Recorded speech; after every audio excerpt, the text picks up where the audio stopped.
The American Economic Foundation points out that among all living creatures, man alone is placed on Earth without a built-in book of instructions for successful living. Aside from a strong instinct to protect himself with weapons and to better himself with tools, man is born without knowledge of his own nature. Insects, animals, and birds know instinctively and intuitively what they have to do and how they have to act in order to live successfully. They do not have to wonder where they come from, where they're going, what rights and obligations they have, whether they were meant to live free or in bondage. Men, on the other hand, don't even agree on what kind of government best suits their social and economic needs. Man has weak instincts, and to add to his confusions, he has free will, which means that he can successfully contradict his own impulses. Man desires peace, yet is easily stimulated to war.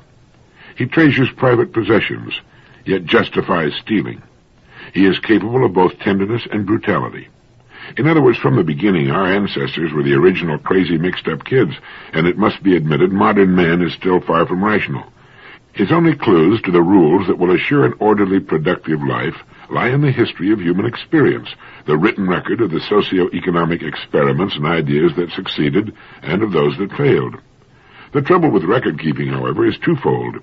First, man did not learn to write until about 5,000 years ago, and second, most of the writers of history have not always told the truth. In the written history of man, however, can be found a set of operating principles that has been proven many times over to fit the nature of man and to create a climate of progress. By studying these principles, man can gain knowledge of his own nature and learn how to act in ways that benefit rather than injure him. And heading the list is man's most important need, freedom. There is no evidence in history that man can prosper without the exercise of freedom.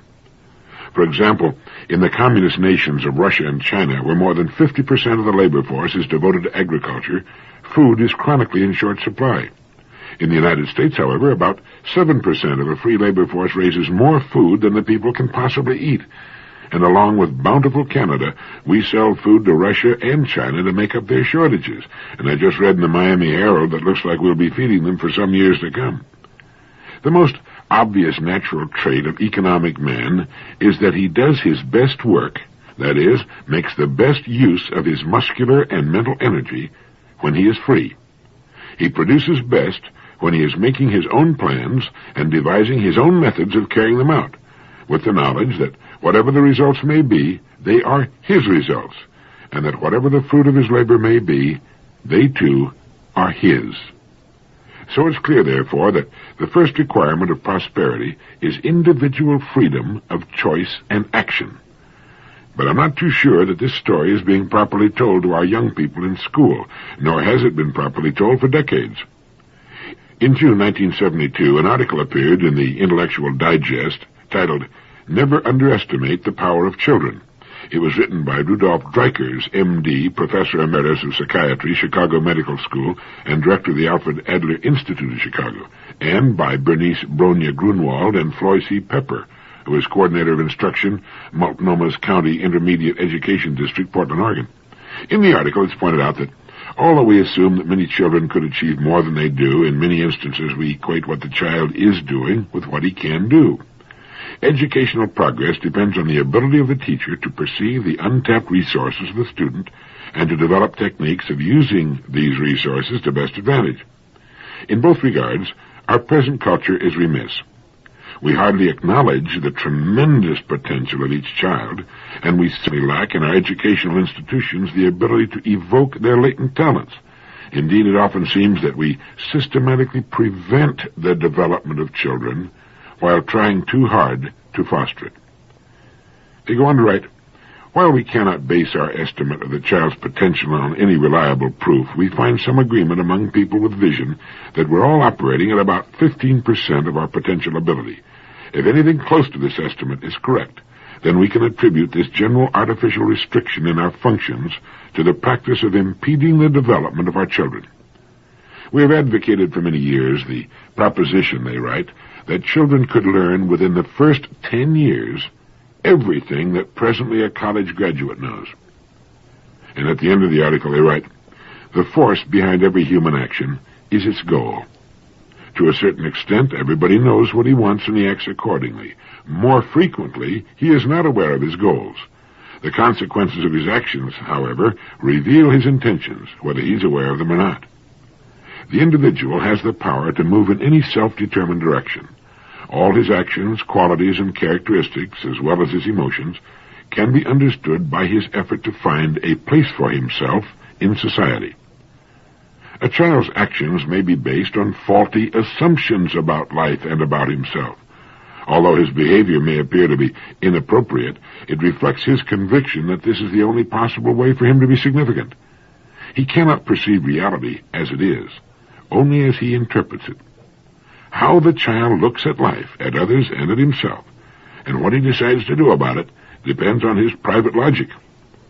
Asking a child why he does something wrong is useless. He doesn't know. The trained educator has to help him to understand himself, his goals, his private logic. Well, it was an excellent article in what I consider to be a consistently excellent magazine, and I recommend it to you. Let's take another look at that line that goes, "The individual has the power to move in any self-determined direction. All his actions, qualities, and characteristics, as well as his emotions, can be understood by his effort to find a place for himself in society." A child's actions may be based on faulty assumptions about life and about himself. Amen. The way most children are raised in the home and in the school is to give them a completely cockeyed picture of what life in a free society can be like. They're taught to play it safe, to avoid risks of any sort, to fit in, to conform, to be one of the group, one more sheep in the herd. They're taught to tiptoe through life instead of dance and run through it.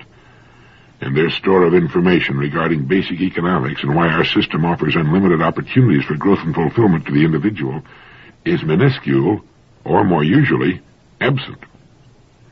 One of my favorite thinkers and writers, Leo Roston, wrote a piece for World magazine titled "The Power of Positive Nonsense," in which he debunked some popularly held opinions. Popularly held opinions are almost always wrong. He begins by quoting the American humorist Frank Hubbard, who once commented, "'Tain't what a man don't know that hurts him, it's what he knows that just ain't so." And he says, "I know of no sounder, truer precept. I never cease being dumbfounded by the unbelievable things people believe. The cockamamie cant they convert into credos, the trumpery they never question, the twiddle, twaddle, and 14-karat drivel they incorporate into that body of unknowledge, the veracity of which everyone, in quotes, accepts. I sometimes think," he writes, "that nothing on our dizzy globe is more widely spread, more deeply rooted, more revered or fiercely defended than baloney." And as one of several examples, he cites the hallowed phrase, idle curiosity. "I get an acute attack of the glums," he writes, "when I consider how many upright, unthinking citizens use that oxymoron day in and day out without the slightest awareness of its idiocy. If you think about it for as long as 6 seconds, you surely must realize that the one thing curiosity cannot, ever, ever be, is idle." And then going back to the article on children by Dr. Dreikers, "The greatest obstacle to growth and development, to learning and to improved function, or even to continued function on the level already reached, is discouragement, doubt in one's own ability. Our present methods of raising children confront them with a series of discouraging experiences. One either does for them what they could do for themselves, protecting and spoiling them, or one scolds and punishes. In either case, the child is deprived of the experience of his own strength."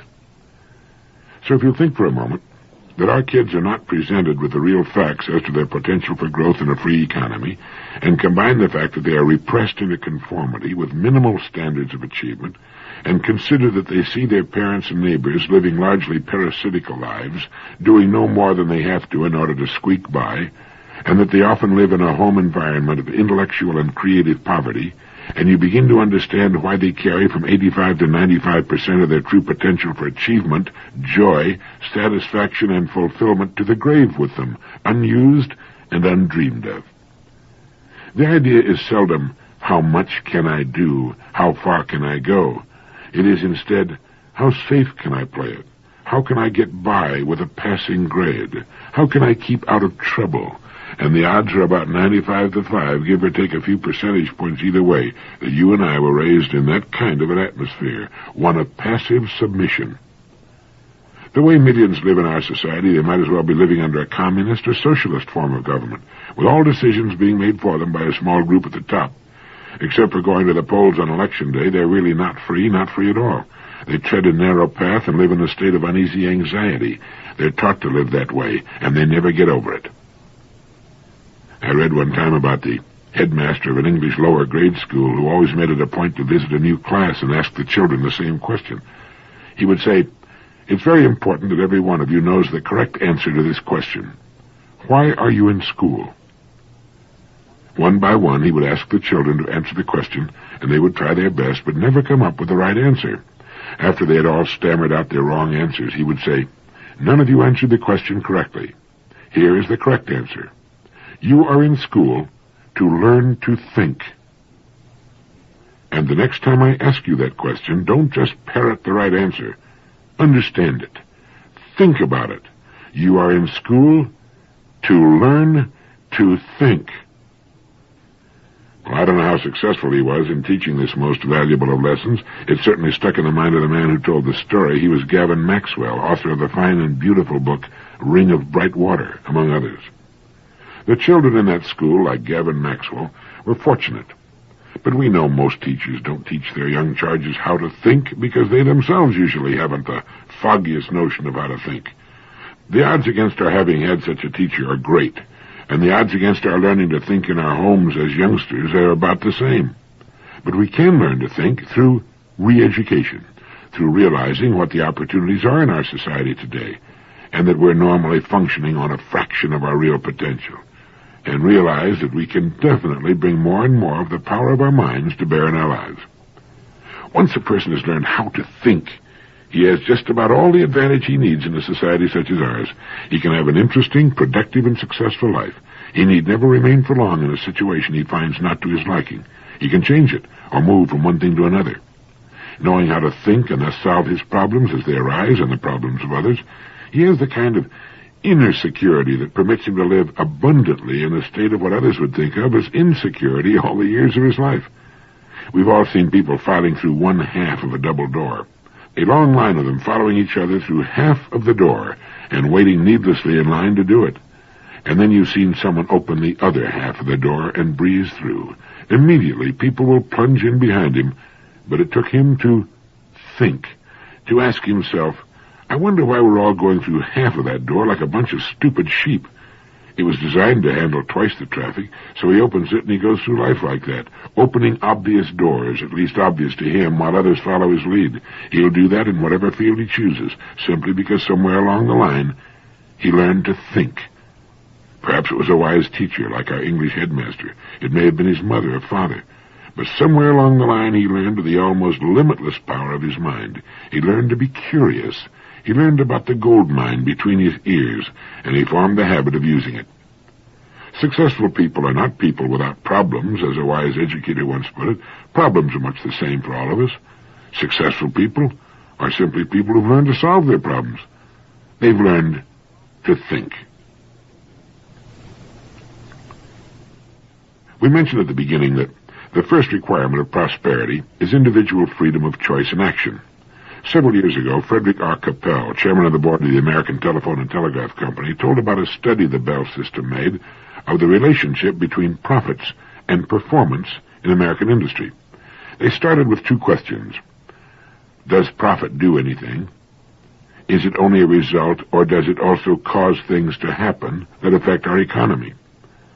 Their conclusion was that good profit, good business performance, and healthy economic progress all go together. But the men who made this study went further. Good profit, they suggested, does much more than parallel good performance. It's one of the essential factors in bringing good performance about. The other essentials named were good management and a good product. In other words, good profit is by no means merely a result. It is also causative, dynamic, and energizing. Of the businesses analyzed, those that earned well had better growth records, with all that connotes of value delivered to consumers, than those that earned poorly. The more profitable companies put more investment, including more retained earnings, into new and improved equipment. They did more research and more innovating. They offered better job opportunities, and they contributed more to community well-being. Thus, the study group suggested that good profit should be regarded as a prime cause of economic and social progress. Profit, they felt, is not merely an end result of the business process, but a lively, functional element that does indeed cause things to happen. Now, this is the point that so many well-meaning but off-base social reformers miss. They keep seeing profit and the average working person as somehow separate and unallied. They fail to see how profit earned by a commercial organization can do any good at all for society as a whole. But that's exactly what it does best. Profits are not drained off and put in vaults or buried in bomb-proof caves. Profits go to work. They're invested right back into the economy in the form of new and better tools, expanded industry and products and services. Profits go into the pockets of all the people. The best-paid human beings on Earth, with the highest standards of living on Earth, will always be found in the zones of profit. The least profitable a company or a country or an entire part of the world, the more downtrodden will be its people in all areas of their lives. They will have less money, less food, poorer shelter, poorer schools, poorer medical attention, and so on. Profits to a business can be compared to a salary for a person. The more there is, the more gets pumped back into the economy, the more is spent. Cutting down on profits is like cutting down on a man's wages. It doesn't only hurt him and his family. It hurts the whole community. Everybody loses. Even taxes come out of profits. Profit is a prime cause of economic and social progress. It is not merely an end result of a well-managed business, but a lively, functional element that causes things to happen. And I believe that we're swinging around to a well-ordered, human-directed attitude toward business and profits never before known in the human community. I don't think we've even gotten started yet. For every good idea that's been developed in the past, there are 1,000. There are 10,000 yet to be developed.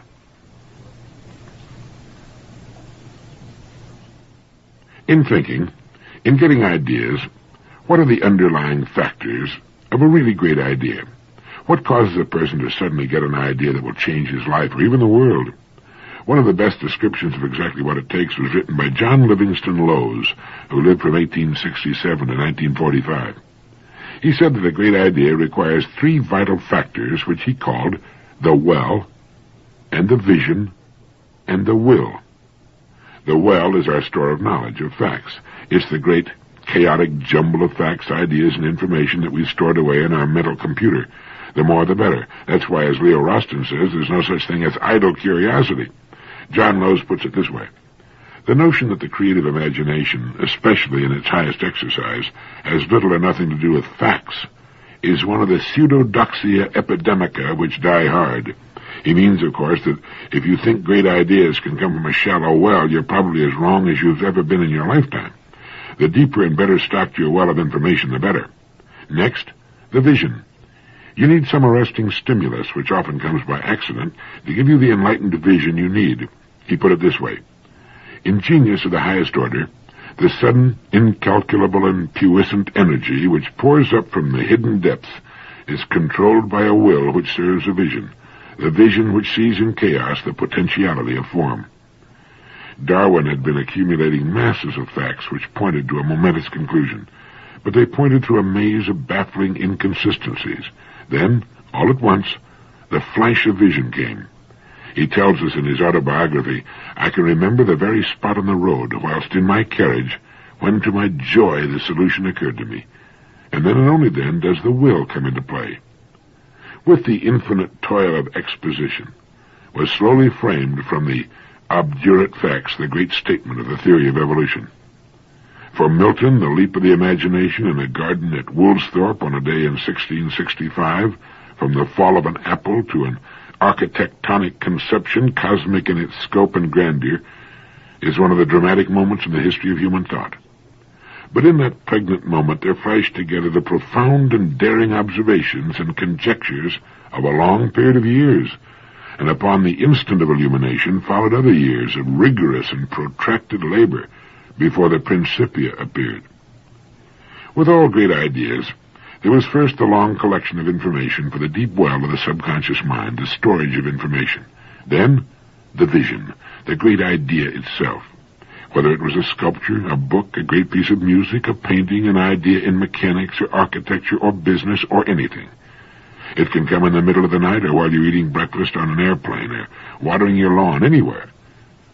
And then comes the will, the determination to do the work necessary, no matter how long it takes, to make the idea a thing of reality. The well, the vision, and the will. The 3 steps necessary for the completion of a great idea. It's been written that the road to Xanadu, as we have traced it, is the road of the human spirit, and the imagination, voyaging through chaos and reducing it to clarity and order, is the symbol of all the quests which lend glory to our dust.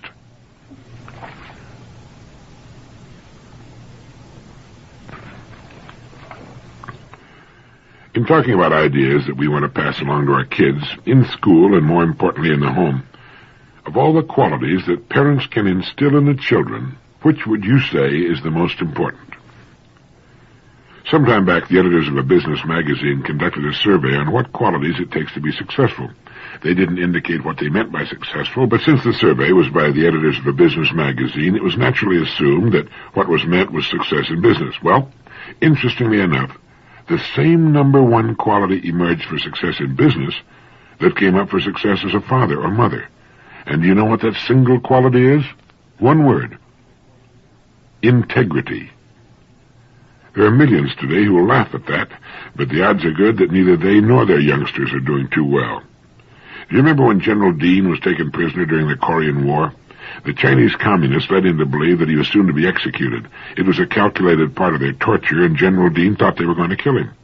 In what he thought was to be his last letter to his wife, he included instructions for his son, and he wrote, "Tell Bill, the word is integrity."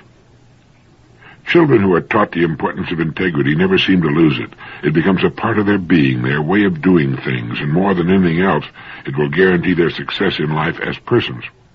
Integrity is what a man wants in his wife, and she in him.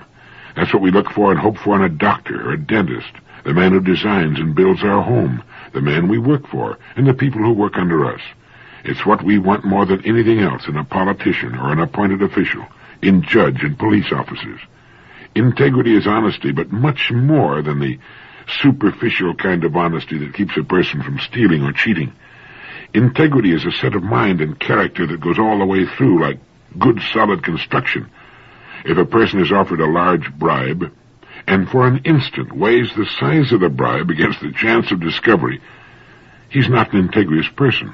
He's simply an expedient person, playing it safe, a basic crook. The integrous person cannot countenance a bribe. It goes against his grain. You might as well ask him to flap his arms and fly like a bird. There's no way he can do it, any more than General Dean could possibly do what the enemy wanted him to do under the threat of execution.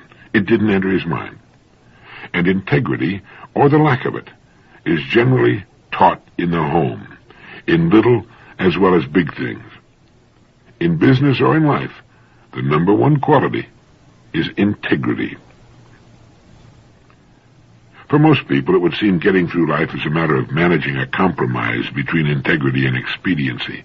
Integrity is all well and good, and everybody would like to have the word apply to him, but there are times it is usually thought when it's perhaps best to wink at integrity and indulge in a little larceny, or remain silent when to speak one's mind might result in a loss of popularity or ostracism of some kind. As Ortega tells it, the human creature is born into the world in a natural state of disorientation. He is the only creature on earth who is not at home in his environment. He must, and he does, in a godlike fashion, create his own life, his own world. Now that's an awesome thing to think about. The responsibility is onerous, frightening. To present a white knight-like facade of unblemished and unsullied integrity is not only difficult, to most people I'm sure, it's also a little ridiculous. The old battle cry of the mob is, "Everybody does it. Why shouldn't I?" And that's exactly why the person of integrity doesn't do it. They will ask, "What are you trying to be, a Boy Scout?" What's wrong with being a Boy Scout? Why shouldn't we go straight in a time when such an attitude needs all the recruits it can get? Integrity in business is the surest way on earth to succeed. Sometimes it might seem that What you're doing is going to cut into profits, but it inevitably ends by increasing profits. I was talking to a well-known, highly respected Florida real estate man the other day, and this subject came up. He's been in the real estate business in Florida for more than 30 years and has long been a champion of going the extra mile, doing much more than he needs to in order to get by and earn a profit. He told me that the more he works for the good of the consumer, the customer, and of the community at large, the more money he makes. If he could get by putting 5 lots on a piece of property and digging the canal 5 feet deep, he puts 3 lots on it and digs the canal 12 feet deep. And if the code requires a landfill of 5 feet, he makes it 7 feet. By so doing, he's earned the admiration and respect of everyone in the community, has built a tremendous reputation for integrity, and has become a millionaire in the process. Call him a Boy Scout, and he'll smile and say, "Thank you." When we put the well-being of people in first place, we'll never make a mistake. People first, profit last. And the more you do it, the bigger and better your profits become. It's the old law of cause and effect. In my opinion, there should be courses in integrity. Someone once wrote that if honesty didn't exist, it ought to be invented as the best means of getting rich. But kids don't learn integrity when they see their father bringing home loot from his place of employment, or bragging about how he cheated on his income tax, or lifting towels and other loose impedimenta from a hotel or motel room. Yes, tell Bill the word is integrity. In a product, a service, or a human being, integrity is priceless and can only lead to success in the long run. We've all played golf with people who conveniently forget strokes. They fool no one, least of all the other club members, and they become objects of derision. And every week we read in the newspapers of men, quite often in high places, whose lack of basic integrity has landed them in trouble with the law, with the resulting damage to themselves and the members of their family. They were not taught the importance of integrity as youngsters, and failed to mature and learn the importance of it as adults. I came across a great line the other day. It was written by Emanuel H. Demby, and it goes, "Self-confidence is like a psychological credit card." It's true, and to my mind, the best way to develop self-confidence is to know that you're operating on absolutely sound ground rules. Now, the majority, I'm afraid, does not do that, not because they wouldn't if they knew what the rules are, but because their education is faulty. To again quote Frank Hubbard and Leo Roston, "'Tain't what a man don't know that hurts him, it's what he knows that just ain't so." An excellent book that I enjoyed tremendously and want to reread is The American Idea of Success by Richard M. Huber. Huber gives the best description of why Americans are so hipped on success without really knowing the definition of the word as it applies to our lives I've ever read. He points out that the most important element in the foundation of American civilization was not economic, political, or ethnic. It was religious. Nowhere is the importance of Puritan Protestantism more apparent than in explaining why Americans were ambitious to succeed. The Christian goal of the Middle Ages was to know and do the will of God. Although ambition was not entirely smothered, one was expected to do his duty in the station of life to which it pleased God to call him. The Christian goal of Puritan Protestant America was also to know and do the will of God, except that man's understanding of God's will had changed. The quest for grace became a quest for wealth. If, as Gunnar Myrdal perceived, Americans worshipped success, it was because Americans from early in their history worshipped a God that they were confident wanted them to be a success. The consequences of this conviction were immense. All societies pursue certain objectives that they define as saintly. Yet some societies, like America, ended up wealthy by pursuing what they believed was saintly. Piling up a fortune was a way of worshiping God and a visible proof of his favor. As Erich Fromm has pointed out, this ethic supported the feeling of security and tended to give life meaning and a religious sense of fulfillment. This combination of a stable world, stable possessions, and a stable ethic gave the members of the middle class a feeling of belonging, self-confidence, and pride. Puritan Protestantism ideologically supported productive personal qualities. It may also have psychologically helped to mold such qualities into its believers. How did Puritan Protestantism build in entrepreneurial traits of initiative, self-reliance, and risk-taking? Well, rather than a priestly intermediary standing between man and God within an authoritarian framework, which might have led to passive dependency, Protestantism stressed individual decision-making, with no intermediary between man and God. This process translated itself into individual decision-making in secular affairs. The burden of private judgment with respect to sin was carried over to an acceptance of the burden of private judgment in business, a confidence in oneself to make decisions, to innovate, to act. This foundation of religious values and their psychological consequences was strengthened by other causal forces that helped to explain why Americans were ambitious to be successful. Puritanism struck at laziness with the stick of guilt. Capitalistic values tempted ambition with the carrot of self-interest, and by the end of the 18th century, reaching for the carrot was not only for the good of the self, but for the good of all. Adam Smith pronounced the doctrine that the justification for the unregulated pursuit of one's own self-interest was the generally unintentional promotion of the public welfare. Puritanism and Adam Smith had bequeathed a good conscience to the businessman. Doctrines of economic and political individualism encouraged the ambitious to get on. What the rights of the voter were to political democracy, the achievement of the self-made man was to economic democracy. Individualism was encouraged by an optimistic belief that one could rise in a land of opportunity. You can't keep a good man down. In the American open-class system, status was attained by achievement rather than by ascription. No titles or legal safeguards protected an individual from skidding into an inferior class position during his own lifetime. At the same time, he was not formally denied entrance into a superior status. Every generation in America has had its nose pressed against the window pane, dreaming above its station, and encouraged to do so by the values of the society. And one of the shaping influences for this competitive drive was the school system. Americans had faith in education as an escalator to lift their children to a higher economic and social position. Designed to arouse the competitive drive in children was a whole battery of marks, prizes, and degrees from the first grade through high school that measured how a student stacked up against his schoolmates. What instilled ambition in a child was a process of thinking in which achievement was measured by a recorded reward. After graduation, the reward was simply shifted to money. And the drive for money was occasioned by more than just the desire for money and what it can buy. Money and the education it confers on following generations in America determines one's social standing.